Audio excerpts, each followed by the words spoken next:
बिस्मिल्लाहिर्रहमानिर्रहीम।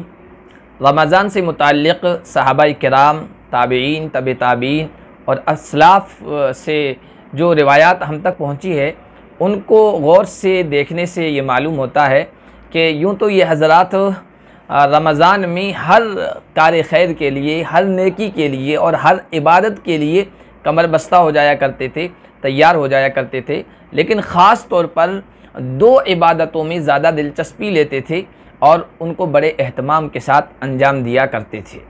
वो दो इबादतें, एक कुरान करीम की तिलावत और दूसरी सखावत। यकीनन उन्होंने अपनी चश्म बीना से, अपनी आँख से नबी पाक सल्लल्लाहु अलैहि वसल्लम की ये दो सिफ़ात रमज़ान से मुताल्लिक़ देखी होंगी और मुलाहज़ा की होगी। इसी वजह से वो इन दो सिफ़ात से इस महीने में आरास्ता हो जाया करते थे और इन दो इबादतों को अंजाम दिया करते थे। बुखारी शरीफ की रिवायत है, हज़रत अबू हुरैरा रज़ियल्लाहु ताला अन्हु रावी हैं कि नबी पाक सल्लल्लाहु अलैहि वसल्लम के सामने हर साल एक मरतबा कुरान करीम दोहराया जाता था। जिस साल आपकी वफ़ात हुई उस साल आपके सामने कुरान करीम दो मरतबा दोहराया गया। और हज़रत अब्दुल्लाह इब्न अब्बास रज़ियल्लाहु ताला अन्हु से बुखारी शरीफ में रिवायत मौजूद है कि अल्लाह के नबी सल्लल्लाहु अलैहि वसल्लम रमज़ान में बहुत ज़्यादा सखावत किया करते थे और जब जिब्राइल अमीन आपसे आकर मुलाकात किया करते थे और कुरान करीम दोहराया करते थे तो जिब्राइल की मुलाकात की वजह से आपके अंदर सखावत का दरिया और ज़्यादा रवां हो जाया करता था और आप तेज़ चलने वाली आंधी से भी ज़्यादा सखी और जव्वाद हो जाया करते थे। रमज़ान मुबारक और कुरान का आपस में बड़ा गहरा ताल्लुक़ है और ख़ास तौर पर रमज़ान की इबादत, रोज़ा और फिर रोज़े की हालत में कुरान करीम की तिलावत और रात को क़ियामुल लैल और उसमें कुरान करीम का पढ़ना और दिन की घड़ियों में कुरान करीम की तिलावत, ये सब मिलकर इंसान के अंदर और बाहर बिल्कुल मलकूती सा यानी फ़रिश्तों जैसा समा पैदा कर देते हैं। इसी वजह से हमारे असलाफ़ रमज़ान की घड़ियों की बड़ी कद्र किया करते थे और इसमें कम खाना, कम सोना, कम गुफ्तगू करना और उसके साथ साथ ज़्यादा से ज़्यादा कुरान करीम के लिए अपने आप को यकसू कर लेना और कुरान करीम में मशगूल कर देना, ये काम वो किया करते थे। असलाफ़ के मुतालिक आप पढ़िए तो आपको मिलेगा कि मुहद्दिस शहीर, इमाम कबीर, इमाम शहाबुद्दीन ज़ोहरी रहमतुल्लाह अलैह, जो अपने वक्त के इमाम थे, हाफिज़ हदीस थे और बड़े आलिम थे, अपनी दीगर तमाम दीन की मशगूलियात को छोड़कर सिर्फ़ कुरान करीम के हो जाया करते थे और कहा करते थे, रमज़ान आ जाता था तो कहा करते थे कि ये कुरान का महीना है और लोगों को खाना खिलाने का महीना है।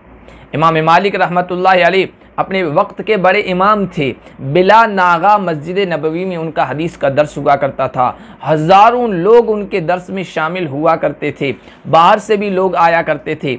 आप उनका बड़ा इकराम किया करते थे, घर में ठहराया करते थे, मेहमान नवाजी किया करते थे, इल्मी मुज़ाकरा उनके साथ किया करते थे। लेकिन इन तमाम दीनी मशगूलियात को भी रमज़ान में वो छोड़ देते थे। रमज़ान आता था, सब किताबें बंद कर देते थे और मस्जिद की राह लेते थे, कुरान पकड़ लिया करते थे और कहा करते थे, हाज़ा शहरुल कुरान ला कलाम फ़ीही इल्ला माल कुरान, ये कुरान का महीना है, इसमें कुरान के अलावा किसी और के साथ मशगूलियत नहीं होनी चाहिए। हमारे असलाफ़ के बारे में आता है कि जब रमज़ान का चाँद देखते थे तो वो घरों से मस्जिद का रुख कर लेते थे, कोना पकड़ लेते थे, कुरान करीम ले लेते थे और हमेशा बावुज़ू रहा करते थे और कुरान करीम की तिलावत में मशगूल हो जाया करते थे। बग़ैर किसी सख्त ज़रूरत के घर नहीं जाया करते थे। हज़रत इमाम अहमद बिन हम्बल बड़े आलिम हैं अपने वक्त के, रमज़ान आता था फतवा देना बंद कर देते थे, सिर्फ़ अल्लाह का ज़िक्र, ला इलाहा इल्लल्लाहु अल्लाहु अकबर और कुरान की तिलावत में मशगूल हुआ करते थे।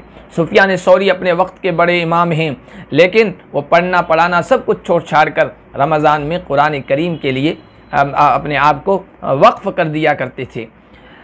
कुरान करीम की कसरत से तिलावत हुआ करती थी। अस्वद इब्न कैस जो ताबी हैं, उनके बारे में आता कि हर दो रात में, रमज़ान की हर दो रात में वो एक कुरान करीम मुकम्मल किया करते थे।